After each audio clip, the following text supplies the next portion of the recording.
정말 맛있다. 야, 이 집 장작도 피우는 것도 아닌데 어떻게 이 맛을 내지? 할 정도로 밥이랑 같이 먹고 싶다는 생각밖에 안 들어요. 지금 구울 때 그냥 굽지 않습니다. 고등어를 구우실 때 포인트는, 안녕하세요. 24년차 요리 경력 가지고 있는 마스터셰프 신동민입니다. 반갑습니다. 오늘은 한국의 또 국민 생선이죠. 고등어. 집에서 보통 구우실 때 어떻게 하십니까? 그냥 센 불에다가 기름 두르고 연기 많이 나면서 혼나기도 하고, 맞죠? 그렇게 먹지만 오늘은 겉은 바삭하고 속은 촉촉, 그리고 프로만의 그 맛을 낼 수 있는 방법을 알려드리도록 하겠습니다. 그럼 일단은 먼저 이 고등어가 어떠해 보이시나요? 좋아 보이시나요? 눈은 초롱초롱하고 아가미는 소롱빛의 색깔도 좋고 배는 탱탱하고, 그리고 이렇게 윤기가 있으면 플러스 A입니다. 근데 지금 제철이 아니기 때문에 활고등어를 제가 구매했습니다. 이 양식고등어예요. 양식고등어는 자연산하고 비교했을 때 그 감칠맛은 조금 제가 봤을 땐 덜한 것 같아요. 하지만 그냥 가볍게 회랑 제철을 없이 먹을 수 있는 선호 중에 하나이기 때문에 활고등어도 좋고요. 하지만 오늘 주인공은 노르웨이 고등어입니다. 노르웨이 고등어는 고르실 때 어떤 노르웨이 냉동 고등어가 좋냐 물어보시면 보통 얇아서 삼각형 구조가 된 것보다 두툼하고 좀 작은 게 좋습니다. 왜? 기름이 꽉 차 있어요. 그래서 딱 보시면 도톰하죠, 위쪽이. 노르웨이 고등어는 사철 냉동으로 판매하고 있어요. 쉽게 구할 수도 있고. 근데 제철 고등어를 잡기에는 정말 쉽지 않아요. 그리고 종류가 참고등어, 망치고등어 있는 거 아세요 혹시? 참고등어는 배에도 힘도 좋고 먹기에는 참고등어가 좋습니다. 차이점은 뭐냐면 망치고등어는 밑에까지 배까지 무늬가 있어요. 물결 무늬가 있기 때문에 그 보시고 심해사바라든지 고등어 회를 먹을 때 이용하면 좋습니다. 참고등어의 제철은 10월부터 2월, 그냥 1월까지 제일 맛있긴 합니다. 산란 전에, 알 배기 전에 찼을 때가 정말 맛있고요. 망치고등어 같은 경우는 7월부터 9월, 참고등어가 제일 맛이 없을 때. 그리고 노르웨이는 계절이 없습니다. 이건 냉동으로 항상 있기 때문에 제철이 없습니다. 저 노르웨이 고등어 가지고 소금구이를 보여드리도록 하겠습니다. 노르웨이 고등어 같은 경우는 손질할 부분이 지느러미 보이시죠? 이거 잘라내세요. 이렇게 제거를 해주십시오. 가시가 싫다, 나는 가시 먹는 게 싫어 그러시면 요때 갈비 부분만 살짝 칼집만 내시고 이렇게 내시면 요 밑으로 뼈가 누르르 다 붙어 있어요. 이 혼내눕기라는 게 있습니다. 혼내눕기로 해서 요 가시를 뽑아줍니다. 저 같은 경우는 요 뼈를 좀 제거하고 먹는 걸 좋아합니다. 먹을 때마다 가시 빼는 게 일이에요. 그래서 먼저 염지된 고등어 같은 경우는 이렇게 빼시면 가시가 잘 나와요. 생고등어는 힘이 너무 세서 이게 잘 안 나옵니다. 이런 수분들 많아요. 이 수분들을 좀 잘 제거를 해줘야 됩니다. 이런 게 이제 비린내 맛의 또 원인인데, 그런 수분들이 좀 빠져야 맛이 더 좋아요. 해동할 때는 얼려있기 때문에 이게 안 나와요. 해동 후에 네, 이렇게 좀 제거해 주시고, 자, 여기서 저만의 스타일로 이제 좀 해보겠습니다. 구이를 간단합니다. 먹을 사이즈로 반을 자릅니다. 이 두꺼운 부위는 일정하잖아요, 이 정도요. 그러면 저는 거기 맞춰요. 여기 하게 되면 이 부분이 좀 두껍고 여기 얇잖아요, 너무. 그래서 최대한 구이가 일정한 사이즈를 해주는 게 중요한 것 같아요. 그래서 전 꼬리는 한 이 정도, 몸통은 거의 일자 형태로 같이 구워줍니다. 기본으로 하는 방법이 있고 또 다른 방법이 있는데, 두 가지 맛을 동시에 한번 느껴보라고 제 스타일대로 한번 해볼게요. 두 가지 방법으로. 하나는 기본적으로 그냥 굽고 방법이 있고, 또 하나는 저는 칼집을 살짝 넣어줍니다. 칼집을 여기는 두 군데 넣는 이유가 궁금하시죠? 보통 구울 때 이 부분이 오므려졌기 때문에 여기가 떠 있잖아요. 근데 칼집을 넣어줌으로써 잘 펴집니다. 근데 얘는 어때요? 좀 오므려있기 때문에 구울 때 다시 이쪽을 또 구워야 됩니다, 이렇게. 그런데 칼집을 줌으로써 평평하게. 그래서 저는 칼집을 좀 넣습니다. 껍데기를 벗기고 굽습니까? 뭐 그런 얘기 하는데, 저는 구이는 껍데기 있는 게 더 편해요. 또 구워지면서 막으로 딱 가려주기도 하고, 먹었을 때 전혀 지장 없고, 그냥 뺏기고 구우면 살짝 밍밍한 맛이 좀 돌아요. 그래서 저는 껍질 붙인 채로. 그리고 저는 자, 미림으로 이렇게 잡내를 없애는 게 목적이고, 맛을 좀 올리는 게 중요하지 그 맛이 너무 지배적으로 되면 안 돼요. 이렇게 해서 냉장고에 한 10분 정도 보관합니다. 아유, 10분 됐어. 벌써 됐네요. 자, 10분 됐습니다.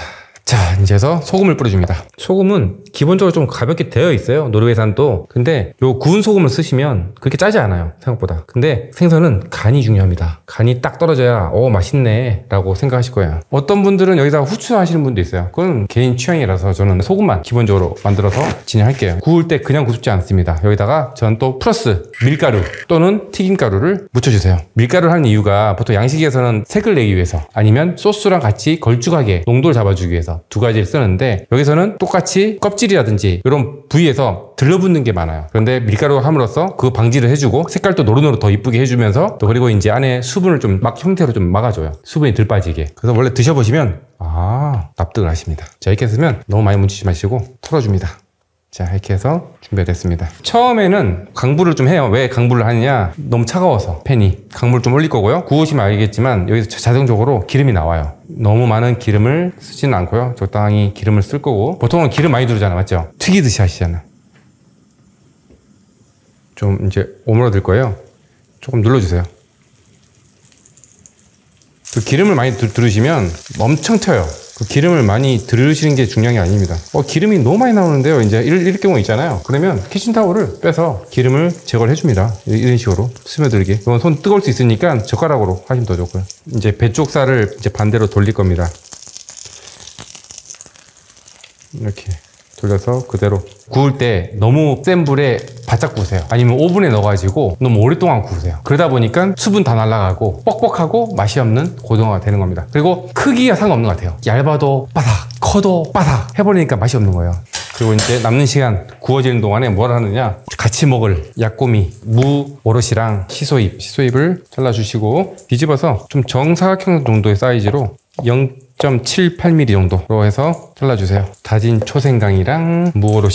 초생강을 넣으시면 좀 단맛이랑 그 향이 너무 좋아요. 무오롯이는 물을 갈아가지고 이렇게 준비해 주시고 여기다가 초생강을 같이 넣어줍니다. 많이 넣어도 맛있어요. 여기다가 색깔이 초록초록한 게 더 좋아요. 이렇게 자, 이렇게 섞어서. 얘는 어디든 생선이랑 같이 먹어도 맛있고 다 좋습니다. 여기다 또 원하시면 청양고추 좀 다져가지고 넣으시면 더 맛있어요. 약꼬미를 올려줍니다. 어때요? 아무것도 아닌데 맛있어 보이지 않나요? 그리고 고등어도 거의 다 돼가고 있고요. 지금 꼬리는 이제 거의 다 익어서 뒤집습니다. 자, 이렇게. 자, 딱 보시면 어때요? 바삭한 맛 보이시지 않으세요? 자, 두고 얘는 또 다 돼가니까 뒤집을게요. 이거 살짝 기울여놔요. 배 쪽은 거의 다 익었기 때문에 이 등 쪽만 두꺼우니까. 끝났습니다. 어떠세요? 모양 딱 보시면. 요게 보이시나요? 차이점? 여기는 칼집 넣고 미림을 제가 10분 동안 담갔다가 구운 거고, 이쪽은 그냥 원물로 해서 구운 거예요. 맛은 차이는 미림 쪽이 있는 게 수분감 좀 또 감싸줘요. 물론 둘 다 맛은 있습니다, 기본적으로. 그리고 1분 만에 구워 먹을 수 있어요. 그런 이제 고등어 많이 나오는데 그런 것보다 이렇게 좀 사이즈가 두꺼운 고등어를 집에서 구워 드시는 게 더 맛있습니다. 그리고 만약에 좀 특별한 요리 하고 싶다 해보시면, 방금 뒤집었잖아요, 배 쪽을. 뒤집지 마시고 프라이팬에다가 호일을 까신 다음에 거기다가 설탕이랑 나무칩을 넣고 센 불로 킵니다. 그러면 설탕의 달콤함과 캐러멜 향이랑 훈연칩이 연기가 나면서 같이 훈연을 시킵니다. 뚜껑을 덮어가지고 30초 정도. 그러면 이제 배 부분에서 여기 후라이팬 사용하지 않고 남은 열로 익혀주면서 촉촉하니 향까지 배가지고, 야, 이 집 장작도 피우는 것도 아닌데 어떻게 이 맛을 내지? 할 정도로 맛있는 고등어 요리를 할 수 있습니다. 자, 오늘 가볍게 칼로 절단하고 속 안을 육즙이 얼마나 있는지 하나씩 다 보여드릴게요. 촉촉합니다. 들리시나요? 소리 바삭하죠? 수분 보이시나요? 손으로 한번 뜯어볼게요. 자, 맛비교. 이 시간에 기다렸습니다, 지금. 어우, 도톰합니다. 도톰하고 여기에 무즙을 올려서.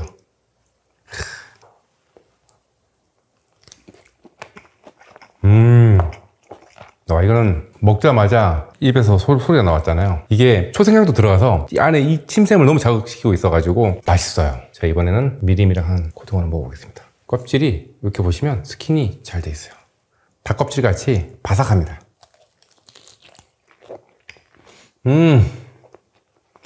와, 잠깐만, 그냥 먹어야겠다 이거. 와. 정말 맛있다. 제가 만들고도 이건 찐입니다, 찐. 지난번 영상 만약에 조림 드셔보신 분들 그 이상으로 똑같은 반응은 나올 겁니다. 한번 꼭 드셔보시기 바라고. 미림 넣은 거 안 넣은 거 차이는 뭐냐면 살짝의 그 비린맛, 고등어가 가지고 있는 맛인데 그걸 또 어떻게 보면 비린맛이라고 표현할 수 있잖아요. 근데 미림을 넣게 되면 그 맛이 달큰한 맛이랑 같이 어우러서 더 잡내가 없이 깔끔한 것 같아요. 그래도 수분감을 더 머금고 있어가지고 먹으시면 와, 정말 맛있다. 그런데 같이 비교해서 먹으니까 물론 이게 좀 더 맛있긴 하지만 따로 먹는다고 하면 모르겠습니다. 둘 다 맛있어요. 그리고 제가 중요한 거는 꼭 드셔야 되는 게, 우리가 먹는 그 일반 간장도 있지만 좀 달큰하게 간장을 만드신 다음에 쓰시고, 그리고 와사비라든지 기호에 맞게끔 무즙에다가 생강 다진 거, 그 다음에 만약에 시소잎이 없다 그러시면 깻잎도 좋습니다. 깻잎, 루꼴라도 괜찮을 것 같고, 그런 향이 좀 있는 이파리랑 같이 먹어주면 정말 좋을 것 같아요. 드셔보시면 고등어도 맛있는데 얘를 먹어주면 더 맛있네? 라고 느끼실 것 같아요. 그리고 고등어의 기름 맛이랑 초생강의 이 산미가 들어가면서 침샘을 계속 자극시켜요. 지금도 밥이랑 같이 먹고 싶다는 생각밖에 안 들어요. 지금 현재 영상 찍으면서도. 고등어를 구우실 때 포인트는 기름을 많이 두르지는 않습니다. 한 스푼 반 정도 기름에다가, 기름을 가지고 있는 고등어다 보니까 구우시면서 고등어가 기름이 나와요. 그 기름으로 또 나오기 때문에 약불로 천천히 기다리세요. 그러신 다음에 살 단면을 보시면 3분의 2 정도까지 열이 찬 게 보이실 거예요. 그러실 때 이제 뒤집어서 가볍게 10초 정도 넣었다가 빼시면 끝납니다. 근데 요즘에 얇은 고등어 많잖아요. 그거는 이 바삭하기에는 좀 포기해야 될 것 같아요. 그냥 오히려 센 불에 팍 했다가 그냥 먹거나, 아니시면 약한 불로 한쪽만 딱 했다가 반 정도 익으면 바로 드시는 게 더 맛있는 것 같아요. 그래서 저는 오히려 이 두꺼운 노르웨이산 고등어를 쓰시는 거를 강추드립니다. 좀 우려되는 게 뭐냐면 국내산 고등어보다 노르웨이가 더 맛있네 라고 할까봐 조금 걱정되는 것도 좀 있긴 해요.